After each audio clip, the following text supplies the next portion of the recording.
আসসালামু আলাইকুম প্রিয় দর্শক, আমি শাহিন খান রাহুল। আজ আমরা উপস্থিত হয়েছি ব্রাহ্মণবাড়িয়া জেলার ঐতিহ্যবাহী মাছিহাতা ইউনিয়নের সিনাইর গ্রামে।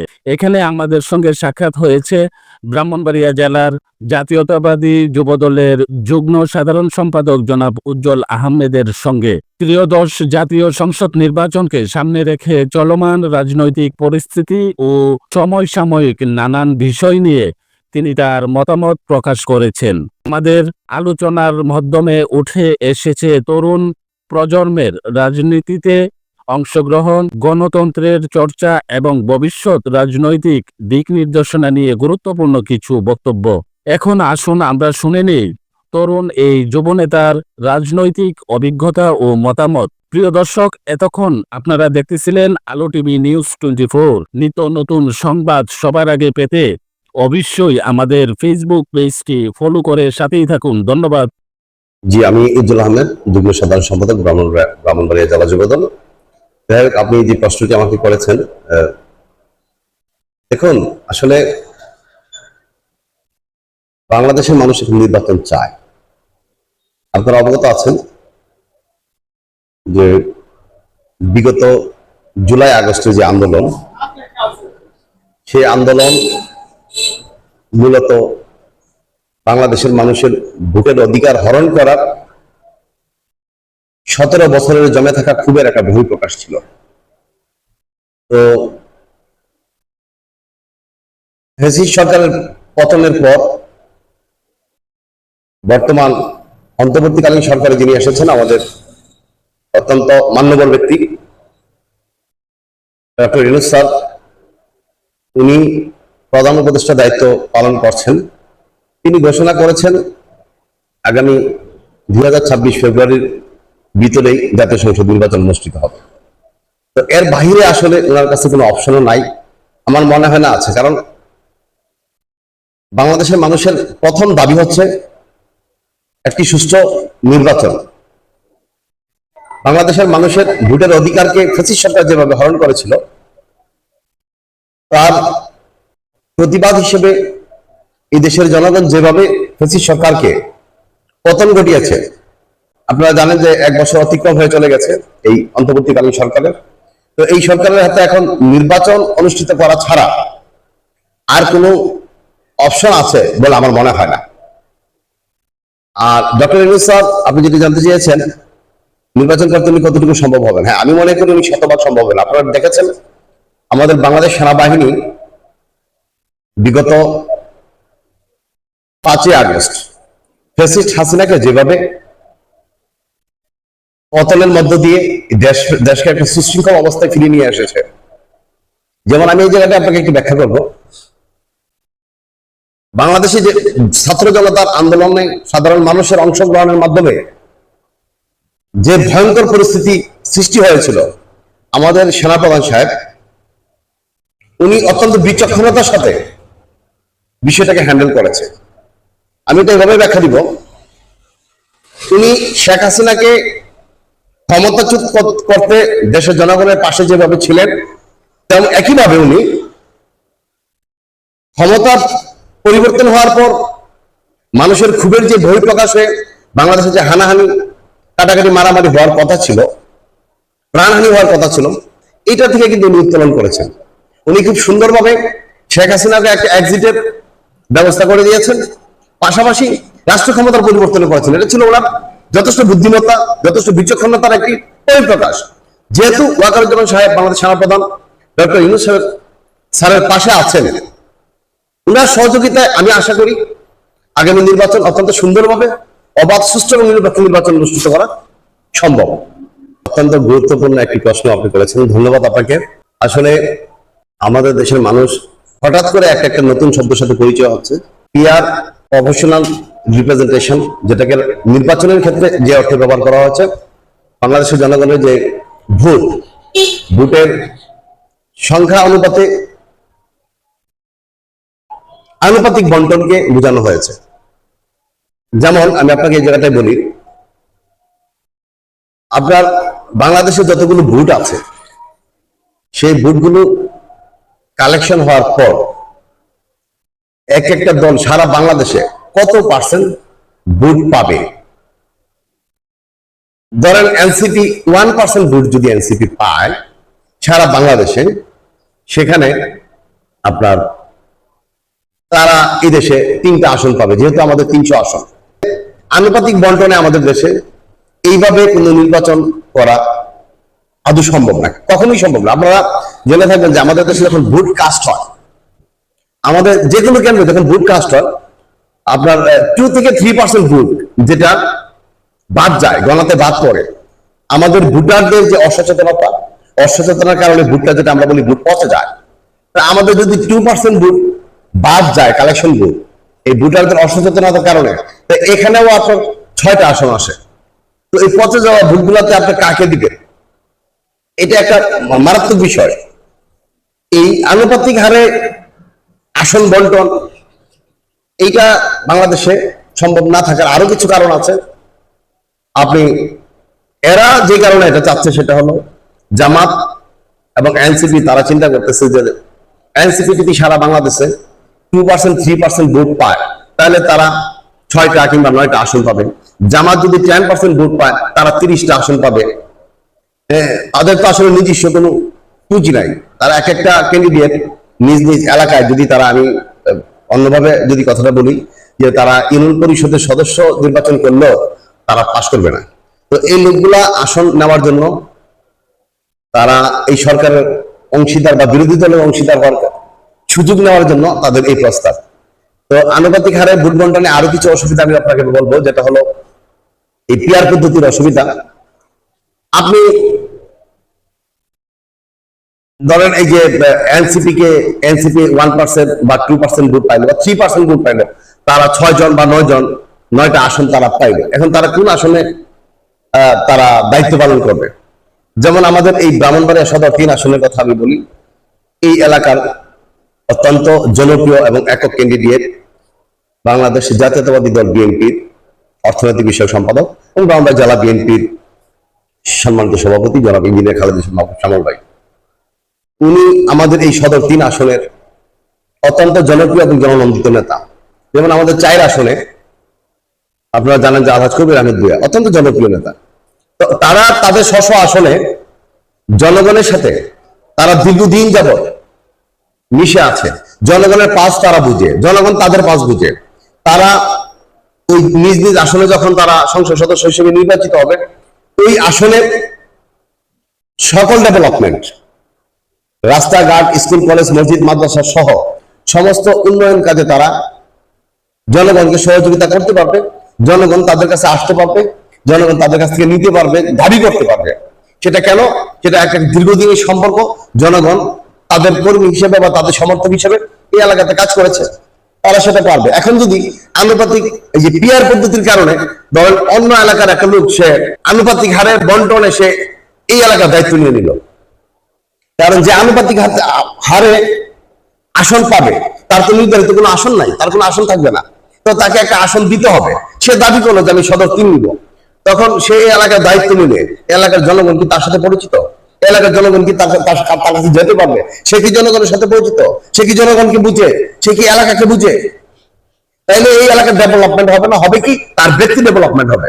আসলে এই যে পিআর পদ্ধতিতে বাংলাদেশে কখনোই নির্বাচন হওয়া সম্ভব না। এইটা আসলে এদের অযোগ্যতা, তারা পিআর দাবি করেছে যে তাদের অযোগ্যতার বহিঃপ্রকাশ করার জন্য, এর বেশি কিছু আমি মনে করি না। দেখুন, খুব গুরুত্বপূর্ণ একটি প্রশ্ন করেছেন। বর্তমানে এটা কিছু জনমানুষের মনে এটা নাড়া দিচ্ছে। তো এই বিষয়টা আমি আপনাকে যেভাবে ব্যাখ্যা দিব যে এই জামাতের দাবিটা কি, তারা সংস্কার চায়, আগে সংস্কার পরে নির্বাচন। এখন জামাত কি তাদের নিজেদেরকে সংস্কার করেছে কিনা? 1971 সালে এই জামাত তাদের যে ভূমিকা ছিল বাংলাদেশের এই আমাদের যে তৎকালীন পূর্ব পাকিস্তান, আজকের এই বাংলাদেশ, এই দেশের মানুষের প্রতি তাদের যে ভূমিকা ছিল এটা আমরা সবাই জানি। তারা স্বাধীনতার বিপক্ষে একটা শক্তি, এটা অস্বীকার করার কোনো উপায় নাই। জামাত এই দেশে গণহত্যার সাথে জড়িত। জামাত হাজার হাজার আমাদের মা বোনদের সম্ভ্রম বিনষ্ট করার ক্ষেত্রে তাদের যথেষ্ট অবদান রয়েছে। তারা পাক বাহিনীকে যথেষ্ট সহযোগিতা করেছে। তারা আজও কি এই জনগণের কাছ থেকে তাদের এই দায় তারা সংস্কার করতে পেরেছে? তারা নিজেদেরকে কি সংস্কার করতে পেরেছে? তারা সংস্কারের কথা বলে, সেটা এই কারণে বলে, জামাত এবং এনসিপি তারা জানে যে তারা এই দেশে সরকার গঠন করা সম্ভব না। তারা কৌশলে, আমরা এই গত 5ই আগস্টের পরে, 5ই আগস্টের পরে আমরা যখন বিএনপি, যখন আমরা দল গঠনে ব্যস্ত ছিলাম, তখন তারা এই দেশের প্রশাসনে তাদের কিছু লোক ছাড়া দিয়েছে। তো যতদিন নির্বাচন না হবে ততদিন পর্যন্ত প্রশাসনে তাদের এই ক্ষমতাটা, তাদের যে আগ্রাসনটা এখন তারা দখল করে নিয়েছে, সেটা থাকবে। তো সেই আগ্রাসনের মাধ্যমে তারা রাষ্ট্রের যে সুবিধাগুলো, সেগুলো তারা ভোগ করতে পারতেছে। আপনি দেখেন যে এনসিপি, যে আমাদের ছোট ভাইয়েরা, বাচ্চা বাচ্চা ছেলেরা, তারা এক একজন মেসে থাকতো, খাবার থাকতো না, তাদের রেস্টুরেন্টে নাস্তা খাওয়ার পয়সা থাকতো না, হাজার হাজার কোটি টাকার মালিক, সেটা আমরা বিভিন্ন মিডিয়াতে দেখতে পাচ্ছি। এটা কেন হয়েছে? নির্বাচন হইলে তো এটা ওরা পারবে না। তো আসলে তারা, জামাত এবং এনসিপি, তারা শুধুমাত্র নিজেদের স্বার্থে, তারা রাষ্ট্রটাকে লুটে পুটে খাওয়ার জন্য তারা নির্বাচন চায় না। সংস্কার এটা শুধুমাত্র একটা ইস্যু। সংস্কার বলতে আপনি কি বুঝবেন? বিগত 17 বছরে জনগণ যেটা থেকে সবচেয়ে বেশি বিরত ছিল, জনগণের যে অধিকারটা সবচেয়ে বেশি হরণ করা হয়েছে, সেটা ছিল ভোটের অধিকার। তো সংস্কারের প্রথম ধাপ হচ্ছে নির্বাচন, এটাই তো প্রধান সংস্কার। আপনি নির্বাচন ছাড়া তো কোনো সংস্কার হতেই পারে না। মানুষের ভোটের অধিকার ফিরিয়ে দেওয়া, মানুষের কথা বলার স্বাধীনতা ফিরিয়ে দেওয়া, এটাই তো বাংলাদেশের সর্বোচ্চ সংস্কার। এই সংস্কার হচ্ছে নির্বাচনের মাধ্যমে। এই সংস্কার না চেয়ে তারা যে সংস্কারটা, সেটা আসলে রাষ্ট্র সংস্কার না, যে সংস্কার হচ্ছে তাদের আত্মসংস্কার। তারা নিজেরা, যারা 1 লাখ টাকার মালিক ছিল, তারা 1000 কোটি টাকার মালিক হতে চায়। তাদের নিজেদের জীবন, নিজেদের সংসারকে তারা সংস্কার করার জন্য, ডেভেলপ করার জন্য এই সংস্কার পদ্ধতির কথা তারা ইস্যু তৈরি করেছে। এর বেশি কিছুই না এটা। আর যেটা আপনি জিজ্ঞেস করছেন যে তারা যদি নির্বাচনে অংশগ্রহণ না করে, আমি মনে করি এনসিপি হয়তো নতুন, তারা অনভিজ্ঞ রাজনীতিবিদ, তারা এখন রাজনীতিবিদের কাতারে পড়ে না, তারা মাত্র রাজনীতির জগতে পা রেখেছে, তাদের আরো অনেক অভিজ্ঞতার দরকার আছে। কিন্তু জামাত, তারা যথেষ্ট অভিজ্ঞ। জামাত সেই গোলাম আজম পাকিস্তান আমল থেকে, পাকিস্তানের দালালি করে, পাকিস্তানের রাজনীতিতে অংশগ্রহণ করে আজকে এই পর্যায়ে এসেছে। তো তারা কখনো এই ভুলটা করবে না। আমি বিশ্বাস করি তারা অবশ্যই নির্বাচনে অংশগ্রহণ করবে। আর যদি তারা নির্বাচনে অংশগ্রহণ না করে, সেই নির্বাচন গ্রহণযোগ্য হবে না, এটা আসলে ঠিক না। এই কারণে জামাত ছাড়াও বাংলাদেশে অনেকগুলো, জামাত এবং এনসিপি ছাড়া বাংলাদেশে অনেকগুলো নিবন্ধিত রাজনৈতিক দল আছে, তারা নির্বাচনে অংশগ্রহণ করবে। আর জামাতের প্রতি বাংলাদেশের জনগণের কি সেন্টিমেন্ট, এটা আপনারা জানেন। সুতরাং জামাত নির্বাচন আসলে কি আসলো না, সেটার জন্য কোনো কিছু থেমে থাকবে, সেটা আমি মনে করছি না। আমাদের দেশের সাধারণ জনগণ দীর্ঘ 17টি বছর তারা তাদের মনের ভাষণা, তারা তাদের ভোট প্রয়োগ থেকে বঞ্চিত। আগামী নির্বাচন ডক্টর ইউনূস স্যার এবং আমাদের সেনাবাহিনী প্রধান ওয়াকারুজ্জামান সাহেব, তাদের সমন্বয়ে আগামী যে নির্বাচন হবে, আমরা আশা করছি সেই নির্বাচন অত্যন্ত সুষ্ঠু হবে, অত্যন্ত অংশগ্রহণমূলক হবে এবং ভোটারগণ তাদের বিগত দিনের যে ক্ষোভ, ফ্যাসিস্ট সরকারের তাদের যে গলা চেপে ধরেছিল, সেই গলা চেপে ধরা থেকে যে মুক্তি হওয়ার, যে স্বাধীন হওয়ার যে আনন্দ, সেই আনন্দ থেকে, সেই আগ্রহ থেকে সমস্ত ভোটারগণ তারা ভোট কেন্দ্রে স্বেচ্ছায় অংশগ্রহণ করবেন, ভোটে যাবেন, অত্যন্ত সুশৃঙ্খলভাবে ভোট হবে, সেটা আমি বিশ্বাস করি। এবং ইনশাআল্লাহ একটা আনন্দঘন পরিবেশে ভোট হবে, এটাই সত্য, এটাকে আমি মেনে নিতে চাই। এবং আমি, আমার দল, ইতিমধ্যে আপনারা শুনেছেন আমাদের দলের ভারপ্রাপ্ত চেয়ারম্যান আগামী রাষ্ট্রনায়ক জনাব তারেক রহমান সাহেব, তিনি আমাদেরকে কি কি নির্দেশনা দিচ্ছেন। তিনি ওনার 31 দফার মধ্যে উনি কিন্তু আমাদের আগামী দিনে করণীয় কি, সেটা কিন্তু তিনি ব্যাখ্যা দিয়ে দিয়েছেন। তো আমরা এখন মাঠে কাজ করতেছি ওনার নির্দেশে, ভারপ্রাপ্ত চেয়ারম্যানের নির্দেশে। আমাদের একেবারে কেন্দ্র থেকে তৃণমূল পর্যন্ত আমরা মাঠে কাজ করছি। আমাদের দেখবেন যে আমাদের কোনো নেতাকর্মী কোনো উগ্রতা, কোনো অসদাচরণ, কোনো অন্যায়, দুর্নীতিতে জড়িত থাকলে সাথে সাথে তাকে বহিষ্কার করা হচ্ছে। আমরা একেবারেই মানে জনবান্ধব রাজনীতিতে আমরা ফিরে আসছি। আমি আপনাকে বলবো যে বাংলাদেশ জাতীয়তাবাদী দল সবসময় শহীদ রাষ্ট্রপতি জিয়াউর রহমানের আদর্শকে লালন করেই রাজনীতি করে, এর বাইরে আমাদের কোনো সুযোগ নাই। আমরা আমাদের দলের আদর্শ থেকে কোনো চাঁদাবাজ, কোনো দুর্নীতিবাজ, কোনো মাদক আসক্ত মাদক ব্যবসায়ী এটাকে আমাদের ভারপ্রাপ্ত চেয়ারম্যান স্পষ্ট ভাষায় বলে দিয়েছে, আমাদের দলে তাদের কোনো ঠাঁই নাই, আমরা সেটাকে প্রশ্রয় দিচ্ছি না। এবং আমাদের দলও তার যদি এরকম কোনো প্রমাণ আমরা পাচ্ছি, আপনারা দেখতে পাচ্ছেন সাথে সাথে তাকে বহিষ্কার করা হচ্ছে। তবে আপনারা হয়তো, যেহেতু আপনারা সাংবাদিকতা পেশার সাথে জড়িত, আপনারা দেখতে পাচ্ছেন এইগুলো আসলে অরিজিনাল যারা বিএনপি বিগত দিনে দুর্দিনের বিএনপি তারা কেউ এটা করছে না। 5ই আগস্টের পরে যারা 5ই আগস্টের আগে ফ্যাসিস্ট সরকারের কাছ থেকে বিভিন্ন সুযোগ সুবিধা নিয়েছে, তারা 5ই আগস্টের পরে নিজের ওই যে বলো না আমাদের গ্রামের ভাষায় ছলম পরিবর্তন করে তারা বিএনপির সাথে গেছে, বিএনপির নামকে জড়িত করে, বিএনপিকে জড়িত করে তারা এই কর্মকাণ্ডগুলো করতেছে। এবং এইগুলো আমরা যেখানে পাচ্ছি সেগুলাকে তো বহিষ্কার করা হচ্ছেই। পাশাপাশি আমাদের যেই নেতার হাত ধরে এই সমস্ত লোকগুলো দলে ঢুকতেছে, তাদের বিরুদ্ধে দল যথেষ্ট সাংগঠনিক ব্যবস্থা নিচ্ছে। যাই হোক, সাংবাদিক ভাইরা আপনারা এসেছেন কষ্ট করে, আপনারা আমার হৃদয়ের স্পন্দন, বাংলাদেশের 18 কোটি মানুষের হৃদয়ের স্পন্দন, বিএনপির ভারপ্রাপ্ত চেয়ারম্যান জনাব তারেক রহমানের